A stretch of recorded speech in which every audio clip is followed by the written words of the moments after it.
On this edition of Early Look, I'm going to be previewing the new UFC 294 main event, which is Islam Makhachev taking on Alexander Volkanovski for the lightweight title going down in Abu Dhabi. And if you never watched the show before, I'm going to go through a bunch of different stats, a bunch of different intangibles. Then I'll give you my pick at the end. Some of this stuff may have relevance. It may not. I'll let you decide that. And at the end, I want to hear your prediction in the comments. Okay. This was supposed to be Charles Oliveira and Islam. We got Volkanovski stepping in on, I think, 9-10 days notice around there. So really crazy fight being put together here. Did a bunch of videos on this already. But this is going to be the actual breakdown of the fight. And if you watch my breakdown of Islam and Charles, I'm not going to go over a lot of the Islam stuff in this video because I kind of covered it there, but I will talk about some things in that as well. Let's talk quickly about the tail of the tape here. We've got 24-1 for Islam, 26-2 for Volkanovski, 32 years old for Islam, 35 for Volkanovski. 5'10" to 5'6", 70.5 to 71.5. So you can see there, Islam is younger. He's going to be a little bit taller, but the reach advantage going to the featherweight champion, Alex Volkanovski. Let's talk about Islam Makhachev, as I mentioned it there. 24-1 record. This is going to be for the lightweight title. His lightweight title, he's going to be defending it. This is a 5-round fight in Abu Dhabi. Islam already there. He's been there for a while, so that's a bit of an advantage for him going into this fight. So if you look at it there, Islam Makhachev, 24-1. He's got 4 knockouts, 11 submissions, and 9 decisions. He is... I believe 33. I got this wrong last time. Someone got upset with me because Wikipedia or Tapology had the wrong birthday, I think, for Islam here, I think. So I'm just going to go to Wikipedia. We'll check that real quick. He is 31 years old and he will be 32 on October 27th. So that'll be after this fight. He'll be 32. So yeah, as of now, he will not be 32. He will be 31 by the time he fights Volkanovski. So wanted to clarify that because I know some people complained about that in the last breakdown. Getting back to Islam, you can see there 5'10" with 70.5 inch reach. So he's 3 years younger and has a 4-inch height advantage in this matchup. He's the current lightweight champion. This will be his second title defense. The first one was against Volk.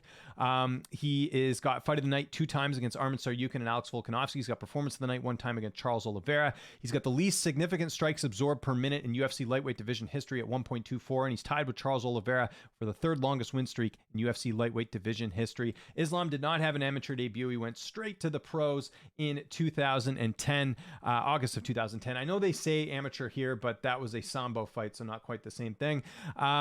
Made his UFC debut way back in May of 2015. He is 13-1 in the UFC. He's got 7 stoppage victories. Some notable wins for Islam include Chris Wade, who at the time had a good record. Let me just see here. He was 11-2 at the time. So that was a good win for him there. Of course, Arman Tsarukyan, a win that has aged quite well. Arman has looked outstanding since that fight. Davey Ramos at the time was 10-2. Drew Dober, I believe, was ranked at the time when he fought him. Thiago Moises, I believe, was ranked at the time he fought him. Dan Hooker beat quite handily. Dan's a ranked opponent, although that was short notice for Dan Hooker. And then Bobby Green, which was also a short notice fight. He got a 1st-round finish there. Obviously, the Oliveira fight's maybe the biggest one he's had. Well, actually, no. The biggest one he's had is Volkanovski. That's the biggest win of his career. And closely behind that is Charles Oliveira as well. He's only got 1 loss, and that's to Adriano Martins' knockout loss way back in October of 2015. Islam's had a few injuries, and he did have that issue for the banned substance. I talked about that in the other videos, so I don't need to really cover that too much. He's had a few layoffs in his career. Going from Adriano Martins to Chris Wade, there was a 350-day layoff. Going from Chris Wade to Nick Lentz, there was a 343-day layoff. Going from Cajun Johnson to Arman Tsarukyan, there was a 266-day layoff. And then going from the last Volk fight to this one, there's just a 252-day layoff. Islam's only really had 1 close fight in his career. That was a fight against Volkanovski. Let's go look at the scorecards for that one. If you go to MMADecisions.com, you can find out how the media scored that. Now, this isn't the be-all, end-all. I just like showing this because, it gives you a good idea of how, media members are scoring this. So you can see there, majority did feel like Islam won. There was 6 media members scoring the fight for Volkanovski, but I myself personally scored the fight for Islam. We'll talk about that first fight in a second here, but I do feel like the judges did get it right in this one. So yeah, let's talk about that first fight. Again, Islam defeated Volkanovski by decision in Australia as well. So that was pretty impressive to get the win in Volk's backyard, so to speak. So you can see there, I went back and watched the fight. Again, I'm not going to describe each round, but I had the first round for Islam 10-9. I had the second round for Islam 10-9. I had the third round for Volk. I had the 4th round for Islam, and I had the 5th round for Volk. So I had Islam winning 3-2. I'm okay with people saying 4-1. It was close, very close fight. Again, I know, it was close in the sense that the rounds were close. I personally don't think it was a robbery. I thought that Islam won the fight. And, I know there's going to be some people in the comments saying, what are you talking about? I thought Islam won. That's just my opinion. So there we go. Quickly going over to the stats. Islam Makhachev, you can see the stats are very impressive. 2.35 strikes landed per minute. He's got a striking accuracy of 59%. He's got a striking defense of 61%. Striking defense 61%. Average takedowns per 15 minutes is 3.24. That's a very high number in a good way. And then he's got a takedown accuracy of 62%, and his takedown defense is 90%, although I don't know if Volk's going to be taking this to the ground in this fight, but we'll see. So there you go. That's everything you need to know about the lightweight champion, Islam Makhachev. Let's talk now about Alexander Volkanovski, the featherweight champion. 26-2 record, you can see there. He's got 13 knockouts, 3 submissions, and 10 decisions. He's 35 years old. He's 5'6" with a 71.5-inch reach. So he'll have a 1.5 reach advantage in this fight. He's had, I think, 5 successful title defenses of his title. Actually, it might be 6. I don't know if I updated that 1 second here. So let's see. He won the title over Holloway. So yeah, that would be 1, 2, 3, 4, 5, 6. Okay, good thing I checked. It's 6 title defenses, not 5. He's BJJ black belt under Coach Joe Lopez. He trains at a City Kickboxing, Tiger Muay Thai, and Freestyle Fighting Gym. He's got Fight of the Night 2 times against Chad Mendes and Brian Ortega. He's got Performance of the Night 1 time against the Korean Zombie. And he's tied with Arnold Allen for the second longest win streak in featherweight history. Also, like Islam, he did not have an amateur debut. He went straight to the pros. That was back in May of 2012. Made his UFC debut in November of 2016 right here, actually at lightweight. People forget that. He's fought in a couple different weight classes in his career. He's fought 5 times at welterweight. He's fought at 155. This will be his 6th time.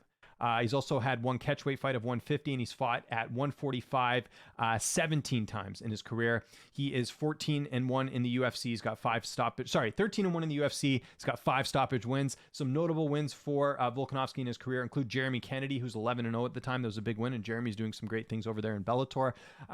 Also has a stoppage win over Chad Mendes, the former title challenger. Jose Aldo. He's got 3 wins over Max Holloway, the 3rd one being the most impressive. Also beat Brian Ortega, who's ranked, Korean Zombie, who's ranked, and he beat Yair Rodriguez in his last fight, who, I remember going into that fight, there was a number of people who said that Rodriguez is going to be, surprising a lot of people and get the fight done, and, Volkanovski destroyed him. There's no other way to put it. He put on an amazing performance in that fight. I was at that one. I was at that card at UFC 290 in July. Great performance there from Volk, and just, to finish Yair Rodriguez, a guy that's extremely tough to take out. I think the last stoppage loss for Rodriguez, I believe, was the Frankie Edgar fight, right? And that was a doctor stoppage too. So that was a really good win, because it's not like Rodriguez is some like over the hill fighter or something, or even like too young. He's 31 in the prime of his career, and Volk went out there and made him look like an amateur. And that was a unification fight, because Rodriguez obviously the interim champ, but this is at lightweight. So keep that in mind. Weight classes do make a difference. Volk's had a few layoffs in his career. Going from Holloway to Ortega, there was a 441-day layoff, and then going from Holloway to Islam, there was a 224-day layoff. This will be his 2nd fight this year. This will be his 3rd fight this year, I should say. Where this is just 2 fights in a row for Islam in the calendar year as well. Like I said, the only Volk's had a couple close fights. We should mention those as well. The first Max Holloway fight, some people felt like it was close. That was at UFC 245. 19 media members scored the fight for Volkanovski. Nobody scored it for Max. So, again, it was close in the sense that it went the distance. But Volk clearly won. The second fight's where people take issue. That was the split decision win at UFC 251. If you go back and look at the media scorecards on MMA decisions right here, if you see the second Holloway fight, a lot of people did feel like Holloway won that, right? The majority did score it for Holloway in that fight. So again, maybe that goes the other way. Maybe, Volk's career is a little bit different. We'll see. And then obviously the Islam fight, which we already talked about. We'll just look at it one more time. Again, the majority of people did feel like Islam Makhachev did enough to win that fight. Like I said, just 6 media members scoring the fight for Volkanovski. Let's look at Volk's stats here real quick. You can see there, Volkanovski coming in at significant strikes landed per minute, 6.25. So that's very high, very impressive. Striking accuracy, 56%. Striking defense is at 58%. And his takedown defense is at 69%, which is very good. Some of those takedowns were Islam's. And then his takedown average is 1.86, which is also very impressive. Let's look at the odds. You can see there, we already have odds for this. By the way, the time I'm recording this video, they just announced the fight last night. It is October 11th, so we're really fresh here as far as, talking about this fight. You can see most books have Islam, almost a 3-1 favorite, almost minus 250. I'm actually surprised. I know the fight was close, but usually with Islam fights, he's usually a big favorite. I have a feeling this number is going to go up even more for a variety of reasons. But yeah, I mean, if you're liking Islam in this fight, you're getting him at minus 205 on DraftKings. I actually think that's a pretty good mark there. And then also on the actual Tapology itself, I was actually surprised to see this fight was a bit closer here. Look at this, 53% for Makhachev, 47% for Volk. That's very close. I expected it being more like 60-40 or maybe even 70-30 in favor of Islam. So who am I going with in this fight? Should mention I did pick Islam against Charles Oliveira in that last breakdown. I'm going with Islam Makhachev in this fight as well. There's a number of reasons to like Islam in this matchup. I definitely thought the first fight was close, but there's a number of reasons to like Islam here. So first and foremost, Islam won the first fight. There's always that thinking of, hey, listen, he's already got the win. He's already got that mental advantage of knowing that he got the win in Volk's backyard as well. That's got to feel good if you're Islam. Okay, so there's that. Volk has never been finished in his career, so I don't think we'll see a stoppage here. We might, but Volk is pretty tough to take out. And you look at most of Islam's wins, they're by submission. Brian Ortega's a great ground specialist, also had Volk in a really tough, sub in their fight, and he was able to get out. I don't know if Islam's going to be able to submit Volkanovski in this fight. He might, but I would say not likely. 38% of Islam's wins are by decision. I think that's more likely in this fight as well. So I'll be looking for the over in this fight, absolutely. And we'll also be looking for the Islam by decision prop. Let's also not forget that, and again, this isn't an excuse. This is just another reason why I like Islam in this fight. You can see there, actually, let me just put it in Google.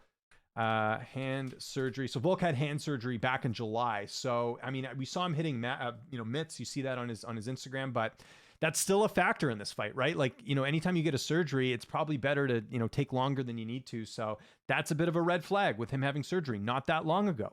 The other thing with Volk, he's not in Abu Dhabi. Islam's been in Abu Dhabi for a little while now. So, again, he's got to travel. Islam doesn't have any travel time, right? He already did that. He got down there quite early. So that's another advantage with the fact that Volk is taking this on, 9-10 days notice. Let's also state another obvious thing here, right? This is going to be a pro-Muslim crowd, right? They're going to be supporting Islam. Will that sway the judges? It could. It didn't work in Volk's favor when they fought, but it could work in the favor here if the fight does go the distance, which I think it will. Again, that's another reason to like Islam here too. There's also this talk, and I agree with it as well. Islam had a tough weight cut in his last fight with Volkanovski, right? Because there was that issue with the hydration window was smaller than what we've seen in the past.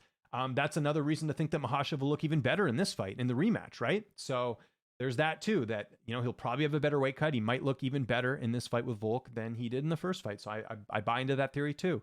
He's also had a full camp. Like he knew all along he was going to be fighting on this date. He knew for a long time, right? The plan was always for Islam to headline this card. So that's a big advantage. Volk, he didn't, I'm sure he had an inkling that maybe there was a possibility of him fighting Islam as well, but still, like Islam 100% knew. Volk maybe had a 90% knowing that he was going to be on this card as well.